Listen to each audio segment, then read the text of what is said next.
Boa noite. Para iniciarmos, eu gostaria de cumprimentar a banca que nesse momento está me assistindo. Meu nome é Julie Paula, eu sou aluna do 9º período de Direito da Faculdade FAMIG e eu irei apresentar o meu trabalho de conclusão de curso. O meu trabalho ele tem como tema a PEC 181, uma perspectiva sobre o aborto legal e o impacto causado. O principal objetivo desse trabalho é analisar o aborto no Brasil e o impacto que a proposta da emenda 181 provocaria sobre o aborto considerado legal no Brasil, onde procuramos explicar e problematizar criticamente a conduta do aborto tipificada no Código Penal como aborto ilegal. Nós também vamos realizar algumas considerações sobre a PEC 181, pois foi alvo de consideráveis críticas. O tema-problema do presente trabalho é discutir os impactos que a referida proposta de emenda constitucional causaria caso aprovado. Com isso, eu dividi o meu trabalho em 4 capítulos. Meu marco teórico, tomado como base para o estudo desse tema, é a PEC 181.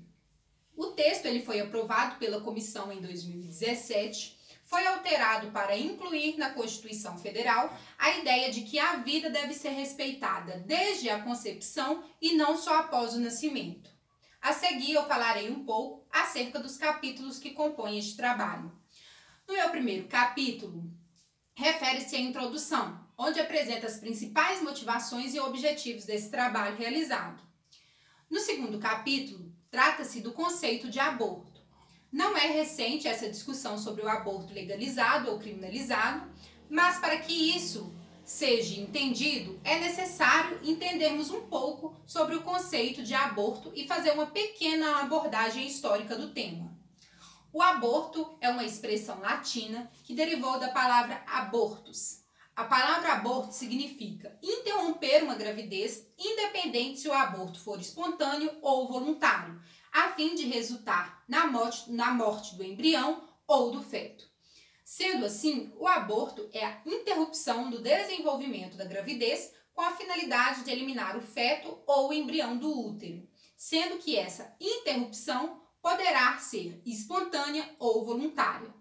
Neste capítulo também, nós iremos abordar sobre a origem histórica do aborto. Aqui no Brasil, o aborto ele foi estabelecido como crime pela primeira vez no Código Criminal do Império de 1830. Mas o crime elencado neste código, ele não previa o delito cometido pela própria gestante, mas somente por pessoas terceiras, independente do consentimento da grávida ou não. No atual Código Penal de 1940, ele estabelece que o aborto, em sua parte especial, elenca também os crimes contra a pessoa e abrange também os crimes contra a vida, que está lá nos seus artigos 124 ao 128. Vale também citar que na nossa Constituição Federal de 1988, define como principal objetivo o direito à vida, trazendo essa garantia tanto para os brasileiros quanto para os estrangeiros que residem aqui no nosso Brasil. Nós podemos elencar também como ato ilícito penal 2 tipos de aborto, que são eles: o aborto provocado pela gestante, que está previsto no artigo 124, e o aborto provocado por terceiros com ou sem o consentimento da grávida, que está previsto no artigo 125 e 126, ambos do Código Penal. O tipo subjetivo ele é definido por 2 modalidades. São elas: o primeiro, o agente age com dolo, ou seja, ocorre a vontade livre e consciente de interromper a gravidez com a eliminação do resultado da concepção. Já na segunda, ocorre o dolo indireto e eventual, onde a gestante assume o risco de produzir o resultado. Já se tratando do concurso de pessoas, no caso específico de aborto, será adotada a teoria pluralista, que ela é definida da seguinte forma: quando houver mais de um agente praticando cada uma conduta diversa dos demais, ainda que obtendo apenas um resultado, cada qual responderá por um delito. Essa teoria foi adotada pelo Código Penal quando se trata de aborto. Quando praticado pela gestante, incorrerá a pena do artigo 124. Já se praticado por outra pessoa, aplicará a pena do artigo 126, ambos do Código Penal. Agora eu vou falar um pouquinho do terceiro capítulo. O terceiro capítulo, ele trata-se do aborto permitido aqui no Brasil. No artigo 128 do Código Penal, ele prevê duas formas de aborto que não são passíveis de punição desde que praticadas por um médico, conhecidas também como aborto legal. São eles o aborto necessário, que poderá ocorrer se não houver outro meio de salvar a gestante, e o aborto provocado resultante de estupro. Se a gravidez decorrer de estupro e o aborto é prescindido de consentimento da gestante ou quando incapaz, precedido do seu representante legal. Nós também temos diante dessas duas opções o aborto necessário, ou também poderá ser chamado de aborto terapêutico, que são os casos em que o médico não tem outra forma de salvar a vida da gestante a não ser realizando um aborto, de forma em que o médico não precise do consentimento da gestante ou do seu representante legal. O médico necessita apenas de um diagnóstico de que a paciente corre o risco de vida. Na segunda hipótese, elencada pela lei, trata-se do aborto humanitário, que poderá ocorrer nos casos de gravidez resultante de violência sexual. Mas vale ressaltar que a lei permite somente as duas hipóteses de aborto mencionadas acima. O STF ele reconheceu a inconstitucionalidade da interpretação que trata do aborto de feto anencéfalos, como conduta tipificada nos artigos 124, 126 e 128, todos eles do Código Penal. No nosso quarto e último capítulo, trata-se da PEC 181 e o impacto sobre o aborto legal. Entende-se que a PEC significa Proposta de Emenda Parlamentar e, como o próprio nome já diz, a emenda à Constituição Federal. Essa proposta, em 16/12/2015, ela foi de autoria do senador Aécio Neves e tem como objetivo de alterar o inciso 18 do artigo 7º da Constituição Federal de 88 para dispor sobre a licença maternidade em casos de parto prematuro. Entende-se que para mudar essa Constituição, ele queria estender a licença maternidade a 120 dias. A PEC já passou pelo Senado e tem sido debatida na Câmara e aprovada pela Comissão Justiça e Cidadania da Câmara. No começo, a matéria tratava-se da ampliação da licença maternidade às mães com os bebês prematuros.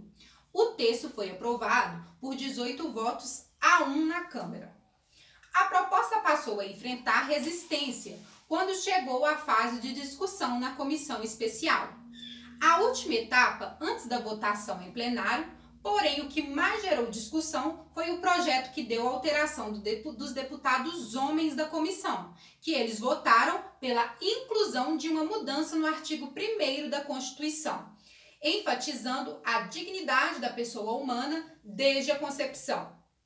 Sendo assim, a PEC 181, também conhecida como cavalo de Troia, impossibilitaria todas as hipóteses de aborto legal, que hoje são permitidas pelo Código Penal. Por quê? Eles têm como base que a Constituição está acima de qualquer outra lei do país. As outras duas alterações feitas na Constituição foram especificamente nos artigos que tratam da dignidade da pessoa humana, que está lá prevista no artigo 1º, inciso 3º, e o direito à vida, que está previsto no artigo 5º, lá no caput da Constituição Federal, com o intuito de acrescentar em ambas a expressão desde a concepção. Neste capítulo, aborda-se ainda sobre o retrocesso na PEC 181. A legalização do aborto sempre foi para o feminismo uma questão prioritária de direitos humanos das mulheres. Pela PEC, estaria indo em sentido oposto, criminalizando todas as formas de aborto, não acompanhando a evolução ou a globalização, retrocedendo tudo conquistado até hoje. Houve também um movimento feminista que, na verdade, buscou transformar o aborto em um direito, ou seja, direito a escolher gerar vidas ou não gerar. Legalizar o aborto até mesmo para preservar a vida da mulher, tornando seguro, pois aumentaria a procura de clínicas especializadas, o que ocasionaria a redução dos custos hospitalares devido às menores taxas de complicações. Com isso, a PEC 181, ela busca, ao final, proibir o aborto no Brasil, o que gera muita controvérsia, uma vez que muitos defendem em sentido contrário a legalização do aborto com fundamento de desconstrução do crime e defesa do direito da mulher ao aborto como um posicionamento solidário. As inúmeras mulheres que abortam na clandestinidade, em situação de ameaça à integridade física, psíquica e mesmo à sua vida. Diante exposto, nós podemos concluir que a PEC 181 é uma grande armadilha e retrocesso para alternar a atual Constituição Federal, o que levaria à proibição de qualquer forma de aborto, mesmo nos casos em que envolve risco para a gestante ou gravidez proveniente de estupro. Torna-se também de suma importância finalizar ressaltando que, nos casos em que o aborto é permitido no Brasil, são casos extremos e restritos, pensando apenas para preservar a vida e a dignidade das mulheres gestantes naqueles casos específicos. Por fim, nós podemos concluir que o aborto é uma prática presente desde os tempos mais remotos entre as civilizações, utilizada de forma livre, com meio de controle da natalidade. Entretanto, ao longo da história, foi se tornando um caráter imoral, religioso, antiético e criminoso, levando discussões intensas acerca do direito à vida do feto e a escolha da mãe em prosseguir ou não com a gestação. A PEC 181 de 2015, ela surge como fruto do avanço conservador no Brasil, desconsiderando toda a luta feminista ao longo do tempo, em busca de sua autonomia, liberdade, respeito e garantia dos seus direitos produtivos e sexuais, bem como a própria dignidade enquanto a pessoa humana. A aprovação da referida PEC, nos termos em que foi alterado, representa um grande retrocesso na sociedade, especialmente para os direitos da mulher. Haja vista em que a criminalização absoluta de toda e qualquer forma de interrupção de gravidez, independente da causa, roubando assim da mulher os direitos em que já lhes são garantidos desde a década de 1940, como também nos casos de anencefalia julgados recentemente pelo STF. Neste trabalho, defende-se apenas a manutenção da continuidade do aborto, conforme tipificado na legislação penal e conforme prevê a Constituição Federal, haja vista ser um direito da mulher. Fica aqui o meu muito obrigado e desde já eu agradeço.